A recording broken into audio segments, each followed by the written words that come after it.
के द्वारा, विद्वान पीपी साहब के द्वारा यह लाया गया कि जो लाइसेंस था जो उनके बॉडीगार्ड का, वो उत्तर प्रदेश में ही परमिट था उसका, और उसको इलीगल तरीके से बिहार में यूज किया जा रहा है। तो वो कह रहे थे कि उनके पास ट्रैवलिंग लाइसेंस था, लेकिन जो वो पिटीशन उनके द्वारा दिया गया, उस पिटीशन के हिसाब से भी उनका जो ट्रैवलिंग लाइसेंस जो वो कह रहे हैं वो भी फेल था।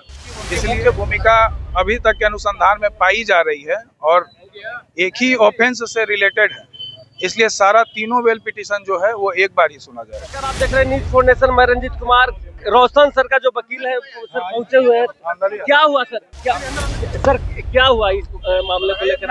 देखिए, आज खान सर के बेल के लिए हियरिंग के लिए रखा गया था मामला।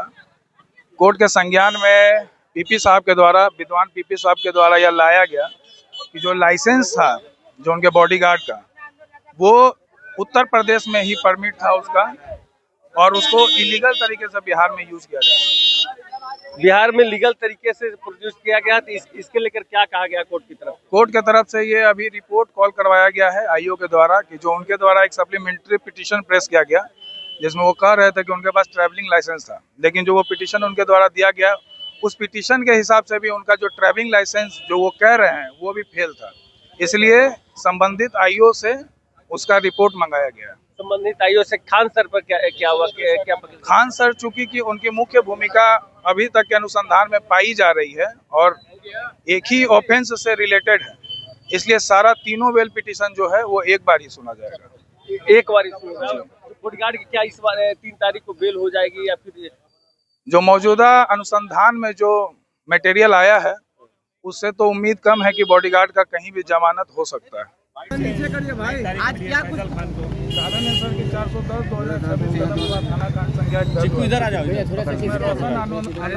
भाई न्यूज लेकर थोड़ा इधर देखिए भैया थोड़ा इधर देखिए। दिया गया था। अनुसंधान पदाधिकारी के द्वारा कोई प्रॉपर इन्वेस्टिगेशन नहीं किया गया था और बहुत जल्दबाजी में उनको जेल भेजा गया। उसके बाद जो एक वायरल वीडियो अपलोड हुआ सोशल मीडिया पे, पुलिस संज्ञान में लेती है कि इसके पीछे कहीं ना कहीं खान सर का भी इन्वॉल्वमेंट है, और उस पर अनुसंधान करने के बाद एक FIR रजिस्टर्ड हुआ 418/2026, जिसमें खान सर के बॉडीगार्ड के द्वारा गोली चलाते हुए देखा गया, और उसी आधार पर जो है केस रजिस्टर्ड हुआ, जिसमें बॉडीगार्ड और जेल भेजने के बाद अभी जो अनुसंधान के क्रम में जो मटेरियल रिकॉर्ड पे आया है, उससे अभी पता चला है जो उनका लाइसेंस था वो सिर्फ उत्तर प्रदेश में ही यूज करने के लिए परमिटेड था, और वो लाइसेंस जो उनको इशू हुआ वो इसलिए हुआ था सिर्फ क्योंकि उनके पिताजी की हत्या कभी हुई थी और उनके प्रोटेक्शन के लिए वो लाइसेंस उनको प्रोवाइड किया। क्या लगता है कि समय सिर्फ बदलता जा रहा है, टाइम बदलता जा रहा है, तारीख पे तारीख तो उनको सेल्फ डिफेंस के लिए जो हथियार प्रोवाइड किया गया था उसे वो खान सर। वो लाइसेंस किसके ऊपर निर्गत था? वो लाइसेंस उनके बॉडीगार्ड के ऊपर मिला। अगली सुनवाई की तो तारीख होगी? अगली सुनवाई के लिए जो डेट तय हुआ है वो 3/7 को। डेट आगे बढ़ गया, क्या जज साहब ने क्या कहा? जो सप्लीमेंट्री पिटीशन खान सर के अधिवक्ता के द्वारा पेश किया गया, उसमें उनके द्वारा कहा गया कि वो एक ट्रैवलिंग लाइसेंस होल्ड करते हैं, उसका रिपोर्ट संबंधित आईओ से मंगवाया गया, इसलिए 3/7 को। हाँ सर, मामले में सुनवाई हुई क्या? तीनों ही बेल पिटीशन साथ में ही चल रहा है, तीनों का सुनवाई एक साथ। प्रोटेक्शन पर रोक अभी भी है? हाँ, interim protection till next day. अच्छा, क्या नाम हुआ? सत्यम है। ठीक, आइए।